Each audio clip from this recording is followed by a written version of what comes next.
Bueno, voy a preguntarle a Marc Vidal, que es el analista económico, que todas las mañanas pueden escuchar ustedes con Carlos Herrera, buscando esa salida de emergencia. Si oyendo ayer el debate, viendo el debate, Marc, tú tuviste la tentación, efectivamente, de buscar una salida y largarte con viento fresco. Más o menos. Yo lo que me sorprende es una cosa, Antonio. Vamos a ver, si este es el país que va como una moto, aunque no dijera ayer ni la marca ni el modelo, pero que sí que encabeza el crecimiento europeo y cosas por el estilo, ¿cómo puede ser que este sea el país que crece en estos momentos o que tiene la mayor tasa de crecimiento de exclusión social, de riesgo de pobreza de toda la OCDE? ¿Cómo puede ser? Pues esto se explica fácilmente, porque los cálculos que se hacen en el cómputo que nos ofreció ayer el presidente y que se suele hacer habitualmente, incluso ya de forma generalizada, la gente ha comprado este mensaje, no está tasando un periodo agregado, está tasando solamente la parte final que interesa en estos momentos al gobierno, porque efectivamente por comparación parecen mejores. Si hablamos del tema del empleo, es evidente que nosotros no podemos contabilizarlo igual que otros países, porque tenemos el doble de paro que esos otros países, con lo cual tampoco podemos decir que estamos generando un empleo de calidad, cuando ese empleo, en muchos casos, por ejemplo, no sabemos el número de fijos discontinuos que hay, no los pudo decir él, ni los puede decir nadie, porque nadie lo sabe, o si lo sabe, prefiere no decirlo. Estamos hablando de probablemente cifras que rebajarían muchísimo lo que ahora consideramos parado, o ahora pondríamos muchos más parados de los que hasta ahora se están fijando, básicamente porque estaremos contabilizando como se contabilizaban antes. Cuando hablamos del crecimiento, hay una cosa que es notable. Nosotros no estamos creciendo todavía. Ahora mismo, justo en este instante, lo que estamos haciendo fundamentalmente es atrapar el crecimiento, la posición del PIB que teníamos en 2019. Ahora, 4 años después. Es decir, que no estamos liderando el crecimiento de nada. Estamos recuperando todavía y, en todo caso, parte de ese crecimiento se sucede gracias al endeudamiento. No crecemos, nos hemos endeudado mucho. Y además se sujeta fundamentalmente a una tasa de inflación muy grave que hemos tenido entre los últimos años, que también explica el hecho de que nosotros no tenemos la inflación más baja de Europa, la tenemos justo ahora. Pero en el agregado, desde el momento en el que empezó a inflacionar Europa, nosotros inflacionamos mucho más al principio, porque además tenemos que recordar que la salida del confinamiento fue desequilibrado, no salimos todos igual, unos países salieron incluso antes que nosotros fuimos de los últimos, con lo cual eso presionó bastante a que no incrementáramos precios o los incrementáramos un poquito más tarde, y cuando los hemos recuperado todo ese precio de incremento, nosotros ahora tenemos como una comparativa inferior, pero en el agregado nosotros tenemos una inflación superior al resto de Europa, de media, es así, y no hay ninguna otra explicación. Cuesta explicarlo a veces porque dice, no, pero es que yo ahora lo noto, estamos en un 2, no sé cuánto, o un 1, no sé qué. No, usted compare con el peso de una persona. Todos pesábamos 80 kilos al principio de esta historia, todos. Pero resulta que unos empezaron a incrementar su peso 8 kilos por año, más o menos nosotros, y otros empezaron a incrementarlo solo 2.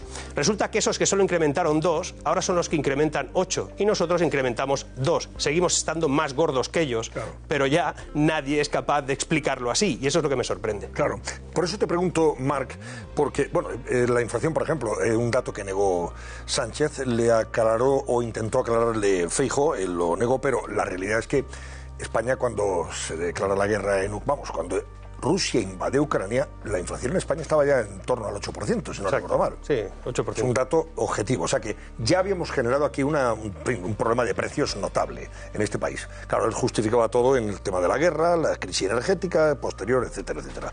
Pero además de eso, te pregunto, ¿quién mintió y quién dijo la verdad en todo esto?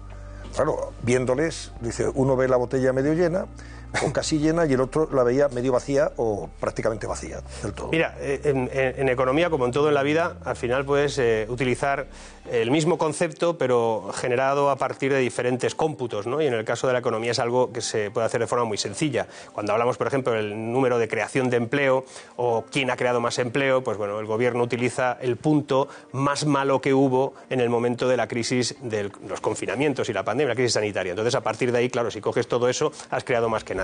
El problema es que si te vas un poquito antes, justo antes de esa hecatombe, claro, y coges ese cómputo, pues resulta que no has creado tanto, ¿no? Ya has creado los 900.000 que hablaba el candidato a la presidencia del Partido Popular.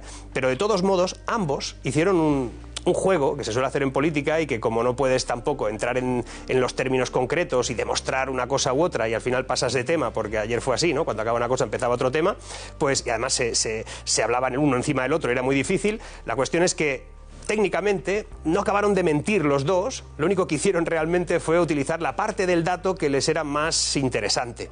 Pero, como te decía hace un momento, lo que no puede ser es que se mantenga un discurso triunfalista sobre una situación económica cuando realmente aquí lo que está pasando es que tenemos todavía la misma renta per cápita de hace 15 años, y de esto hay bastantes responsables, no solo los últimos, pero los últimos también, y que además este país sea el país que lidera, como te decía, el crecimiento de exclusión social en la OCDE. Eso es muy grave. La gente, yo qué sé, no sé, a lo mejor se piensan que eso es algo abstracto. Este país tiene 1,5 billones de deuda. 1,5 billones de deuda. Eso es inmensa deuda. Lo que pasa es que como buscan un ratio de cálculo que como tenemos un crecimiento de PIB que se sujeta fundamentalmente a la inflación, pues parece que ese ratio se va disminuyendo, que es un 113.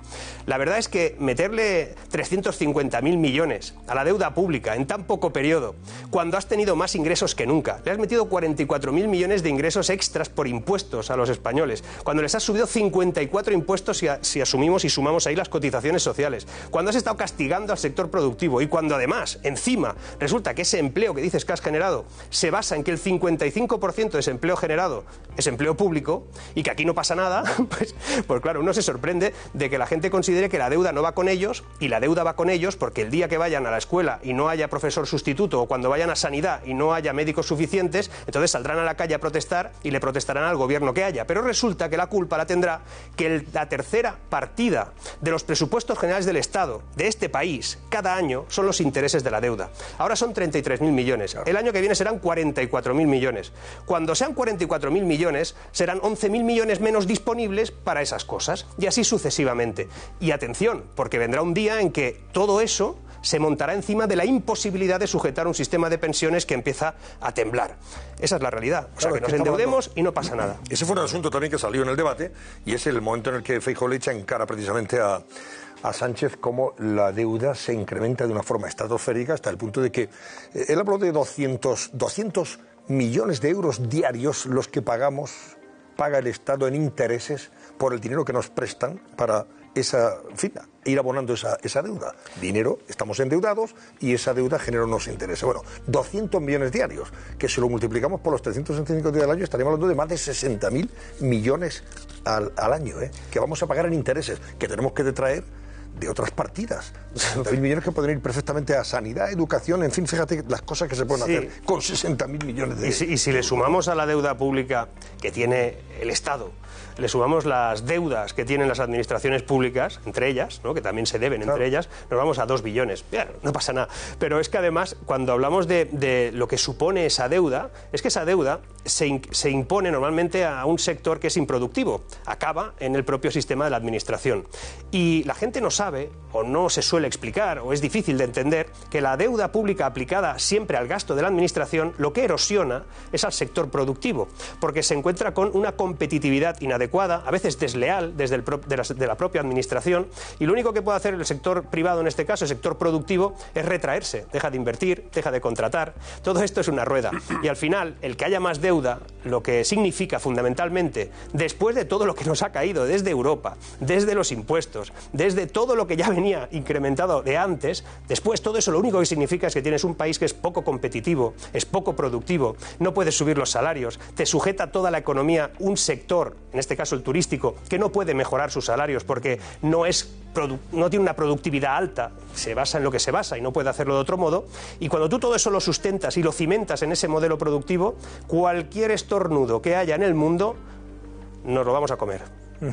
Ahora te voy a preguntar, Mar, por algo que hoy ha aprobado el Consejo de Ministros en plena campaña electoral y que tiene que ver con una convocatoria de empleo público, justo en vísperas de unas elecciones, cosa sorprendente, pero aquí estamos hablando de casi 40.000 puestos de trabajo públicos. Aquí se sigue generando empleo público y el privado parece que, en fin, está por ver. Cuéntanos, Lucía Crespo, ¿qué ha aprobado el Gobierno a pesar de estar en plena campaña electoral? Vamos a verlo, Antonio. Antes de nada, contarles que la OCDE nos suspende en ciertas cuestiones, atención, ciertas cuestiones tan importantes como, por ejemplo, es el gasto público, la política fiscal o la libertad económica y libertad empresarial. Vamos con esa aprobación porque hay que tener en cuenta que estamos a 12 días de las elecciones. El Gobierno ha aprobado hoy en Consejo de Ministros una oferta de empleo público récord. Una oferta de empleo, lo van a ver ustedes, aquí lo ven, de 45.000 plazas, pero en clave electoral, que es lo que dice la ministra de Hacienda. Pues bien, a los que puedan criticar que se trata de una medida electoralista, María Jesús Montero ha respondido esto. Escuchen. En el año 21, en el año 22, siempre las ofertas de empleo han estado publicadas, han estado trasladadas justamente en el mes de mayo o en el mes de junio-julio. Lo digo ante esa crítica que se puede hacer siempre de que cualquier política que tiene lucimiento por parte de este Gobierno sea electoralista. Bueno, entonces toda la acción del Gobierno de por sí sería electoralista. Cada cual tendrá su opinión y tendrá que decir si le parece bien, mal o regular que el Gobierno apruebe la mayor oferta de empleo público por tercer año consecutivo de su historia. Eso explica que aquí se crea empleo, ¿no, Marc? Sí, claro, ¿qué tipo de empleo se crea? ¿El productivo realmente? Así es muy fácil, hombre. Claro, o sea, claro, vamos a ver, si el Estado se dedica a sacar concursos y ofertas de empleo público, al final no hay parado en este país. No. Todos trabajamos para el Estado y esto, pues hombre, termina siendo, no sé, Cuba, Venezuela, Rusia, y ya está. Es que dicen eso... Mira que bien, ya no hay Antonio, paro eso, en este país. Lo dice y sin ruborizarse. No, ya lo ves. Ojo que eso tiene más mérito.